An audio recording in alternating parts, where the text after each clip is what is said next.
Paano posibleng ang isang Diyos na, walang hanggan, na hindi saklaw ng oras, ay bigla na lang mararanasan ang pinakamatinding limitasyon ng isang nilalang? Yung paghihiwalay at kamatayan. Oo, yun yung paradox, yung parang ang hirap isipin na nasa gitna ng lahat ng material na ipinadala mo sa amin. Isang tanong na talagang sinusubok yung mga hangganan ng lohika natin. Kasi pinagsasama mo yung dalawang bagay na, Magkasalungat. oo, magkasalungat. Yung walang hanggan at yung may hangganan. Eksakto.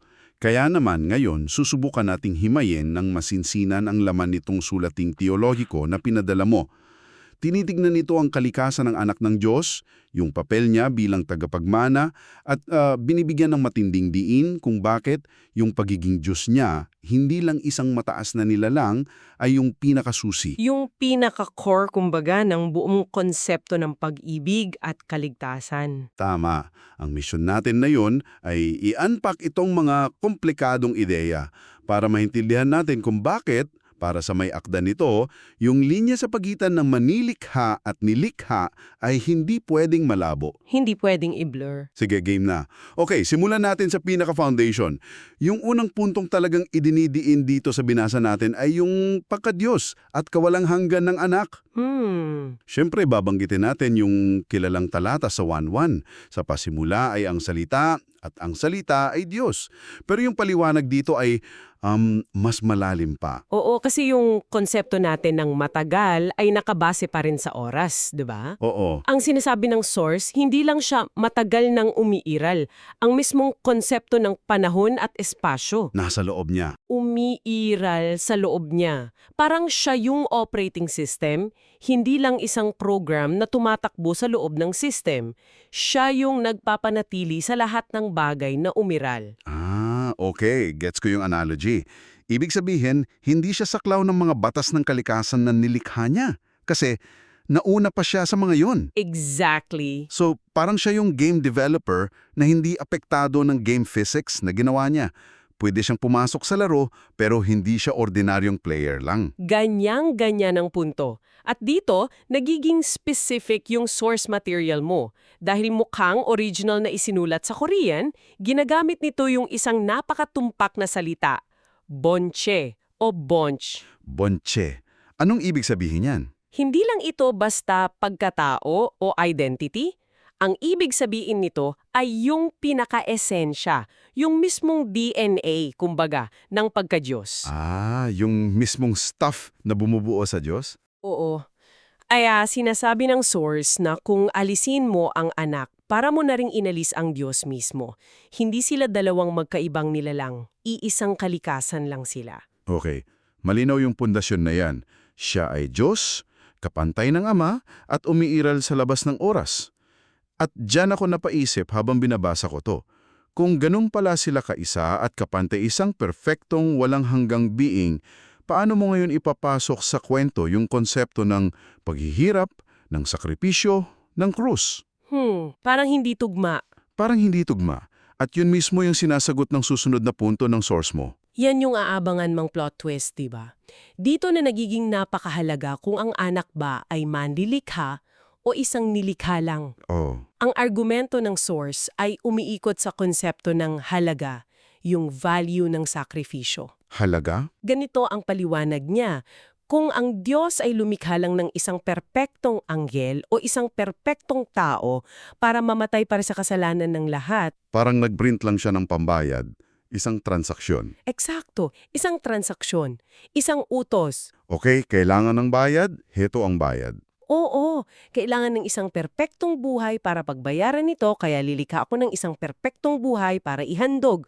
Walang tunay na personal na sakripisyo doon para sa Diyos. Walang cost sa kanya. Walang cost. Pero ang iginigiit ng sulatin, ang tanging paraan para mapatunay ng sukdulang pag-ibig ay kung ang Diyos mismo ang gagawa ng sakripisyo. Teka, para maintindihan ko, parang kung ang isang programmer ay nag-utos sa isang AI na i-delete ang sarili nito para ayusin ang isang bug. Utos lang yun. Sumunod lang yung AI. Pero kung yung programmer mismo ang pumasok sa sistema at isinakripisyo yung sarili niyang core code para ayusin yun, Iba ang bigat nun. iba ang bigat nun. Ganun ba yung gustong sabihin ng source? Perpektong analogy yan. Yun mismo yung punto. Ang pag-ibig ay naipapakita hindi sa pag-uuto sa iba na magsakripisyo, Kundi sa personal na pagdanas. kundi sa personal na pagdanas ng sakit at pagkawala. At para mangyari yan, kailangan na ang anak na Diyos at kapantay ng Ama ay kusang noob na pumasok sa sistema, maging isang nilalang at danasan ang deletion o kamatayan. At may konektado dyan na talagang tumatak sa akin. Binanggit sa source na yung pagsunod ng isang nilalang sa kanyang malilika, hindi raw yung kababaang loob. Obligasyon. Obligasyon yun. Siyempre, susunod ka sa gumawa sa'yo. Natural lang. Pero ang isang manlikha, nakapantay ng isa pang manlikha na pipiling magpasakop at sumunod. Yun ang malaking bagay. Ayon sa source, iyon ang pinakamalalim na pagpapakita ng pag-ibig at kababaang loob. At dyan nagiging malinaw kung bakit iginigiit ng source na kung ang anak ay isang nilalang lang, Walang kababaang loob. walang tunay na kababaang loob sa krus. Mayroon lamang pagsunod sa utos ng mas mataas sa kanya. Pero dahil siya ay Diyos na nagkatawang tao, ang kanyang pagsunod hanggang kamatayan ay isang voluntaryong akto ng pag-ibig. Hindi isang sapilitang tungkuyin. Hindi isang sapilitang tungkulin ng isang mababang nilalang. Okay, so may isa pang layer dito na medyo mind-bending. Yung malayang kalooban o Jayu Uji, gaya ng pagkakabanggit sa material mo, Oo, free will. para sa ating mga tao, yung free will natin ay, sabihin na nating isang work in progress, hindi perpekto. At ang paliwanag dito, yung oras o panahon ay parang isang palugit na ibinigay sa mga nilalang. Tama. At napakahalaga ng konseptong yan sa buong argumento. Ang oras, ayon sa pagkakapaliwanag dito, ay parang isang sandbox environment. Isang sandbox. Oo, para sa ating mga nilalang na may di perpektong kalooban, kung walang oras, yung unang pagkakamali natin, Katapusan na agad. katapusan na agad natin sa presensya ng isang perpektong Diyos. Ang oras ang nagbibigay sa atin ng pagkakataong matuto, magsisi at magbago. Ito yung espasyo para mahubog ang ating free will. So anong pinagkaiba nito sa malayang kalooban ng anak base sa sulating ito? Ang malayang kalooban niya, ayon dito, ay perpekto na mula pa sa simula, tulad ng sa Ama. Okay. Hindi niya kailangan ng proseso o ng sandbox ng oras para maging perpekto. Ang kanyang kalooban ay laging naka-align sa pag-ibig at kabutihan. Sandali, medyo nalilito ako. Kung perpekto na pala yung free will niya at alam na niyang susunod siya, hindi ba parang dekahon na yon? Nasaan yung bigat ng pagpili kung sigurado na ang resulta? Magandang tanong yan. Paano ipinapaliwanag dyan ng source? Kasi yan din ang karaniwang tanong. Ang paliwanag ng source ay, hindi nating dapat tingnan yung perpektong kalooban bilang pagiging isang robot na walang pagpili. Okay. Salip, ito ay ang perpektong kapasidad na pumili ng tama at magmahal ng walang pag-aalinlangan. Ang bigat ay hindi nanggagaling sa posibilidad na siya ay magkakasala dahil hindi iyon mangyayari, Kundi sa tindi, kundi sa tindi ng kanyang pagdudurusa habang ginagawa yung tamang pagpili. okay. So hindi dahil madali, kundi dahil kahit gaano kahirap, pinili pa rin niya. Eksakto. Inilalarawan ng teksto ang krus bilang isang di maarok na pagdurusa. Yung sakit ng pagkakahiwalay ng anak mula sa ama, isang bagay na hindi pa nila naranasan sa buong kawalang hanggan. Grabe. Hindi ito isang sakripisyong walang sakit. Ito ay isang piniling pagdurusa ng dalawang persona na may perpektong kalooban. Yung anak na piniling maranasan ang pag-abandona, At yung ama na piniling bitiwan ng anak. Ang sakit na iyon, na bunga ng isang malayang pagpili, ang siyang nagpapatunay sa pag-ibig na nasa likod ng sakripisyo. kung walang sakit, walang sakripisyo. Kung walang malayang pagpili, walang tunay na pag-ibig. Malinaw yung koneksyon. Okay, so napatunayan na ng sakripisyo ang pag-ibig dahil sa pagka-Diyos niya at sa perpektong kalooban niya. Pero ano ngayon ang naging resulta nito para sa atin? Oo, ano ang epekto? Kasi may binabanggit yung source tungkol sa pagiging panganay o madadel. Noong una, akala ko ibig sabihin siya yung unang ginawa. Pero hindi pala ganoon yung punto, di ba? Dito nililinaw ng source yung isang common na misconception. Yung salitang panganay o prototokos sa Griego ay hindi raw parang kuya sa magkakapatid na naunang ipinanganak. Hindi chronological. Hindi. Ang ibig sabihin daw nito, ayon sa interpretasyon ng source, ay parang siya yung original blueprint. Siya yung version 1.0 na perpekto na siyang basihan para sa lahat ng susunod na kopya. Ah, Sa Koreano, ang ginamit na salita ay wanhyong, na ang ibig sabihin ay prototype o archetype.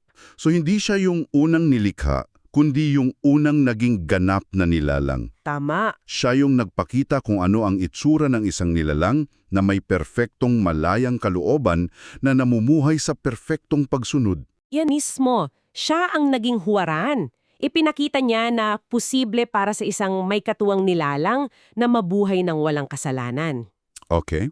Siya ang naging unang bunga, ika nga, na nagpapakita kung ano ang magiging itsura ng buong ani. Ang kanyang pagiging tao ay hindi pagbaba ng kanyang pagkadiyos, Kundi pag-angat. kundi ang pag-angat ng konsepto ng pagiging isang nilalang sa pinakamataas nitong potensyal. At bukod sa pagiging huwaran, siya rin yung tinatawag na tanging tagapagmana o sangsokja ng lahat ng bagay. Oo, Ang trono, kapangyarihan, lahat ng nilikha ng Ama ay ipinamana sa Kanya. Parang ang laki ng premyo para sa ginawa niya. oo, pero heto na ang huling koneksyon na pinakamahalaga para sa iyo bilang tagapakinig. Okay. Ang argumentong inilatag dito ay hindi nagtatapos sa kanyang pagmamana. Ang buong punto ng pagiging tagapagmana niya ay para buksan ang pinto para sa iba. Ah, Sa pamamagitan niya, ang mga mananampalataya na tinatawag sa source na mga anak na inampon o young jadul ay nagiging mga tagapagmana rin. nagiging co-heirs, kumbaga. Paano rin nangyayari yon ayon sa teksto?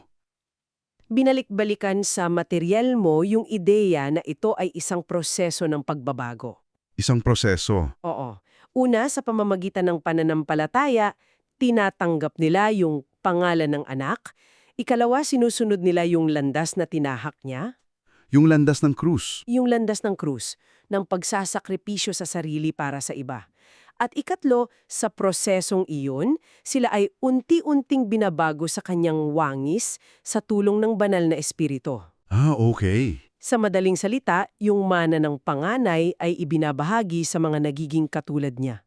So, hindi lang ito isang legal na deklarasyon na okay, tagapagmana ka na rin? Hindi lang papel. Kailangan mong dumaan sa proseso ng pagiging katulad ng orihinal na tagapagmana. Ang mana ay nakakakabit sa pagbabago ng karakter. Iyon mismo ang punto.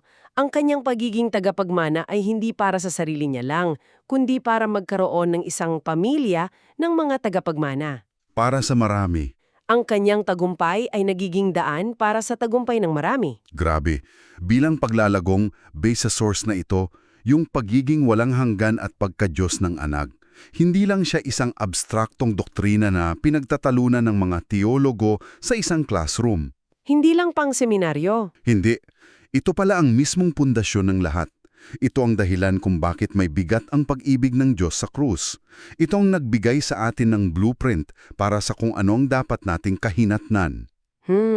At sa huli, ito ang nagbukas ng pinto para maging tagapagmana ang mga mananampalataya. Kung iisipin, ang pinakasentral na ideya ng sulating ito ay yung buong plano ng paglikha ay napagpasyahan na. Bago pa magsimula ang lahat. Bago pa man magsimula ang lahat, bago pa man likhain ang mga bituin at mga planeta, napagdesisyonan na ng Trinidad na ang ikalawang persona ay magiging isang nilalang, ang panganay, upang sa pamamagitan niya, ang napakaraming iba pang nilalang ay maging ganap at maging mga anak ng Diyos. Wow! Ang buong kasaysayan ng sanlibutan mula sa Big Bang hanggang ngayon ay paglalahad ng planong iyon. Isang napakalawak na pananaw.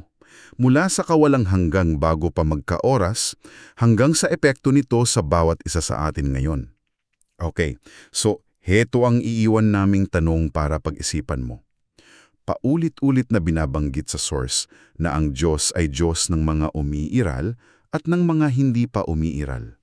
Lahat ng bagay, mayroon man o wala, nakikita man o hindi, ay nasa loob niya. Kung ang pangunahing layunin pala ng paglikha ng universo at ng panahon ay para maging isang entablado, isang sandbox para sa paghubog at pagpeperpekto ng malayang kalooban, ano ang ipinahihiwatig nito tungkol sa kalikasan mismo ng ating pag-iral?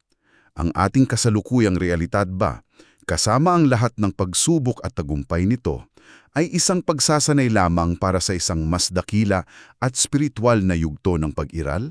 Pag-isipan mo.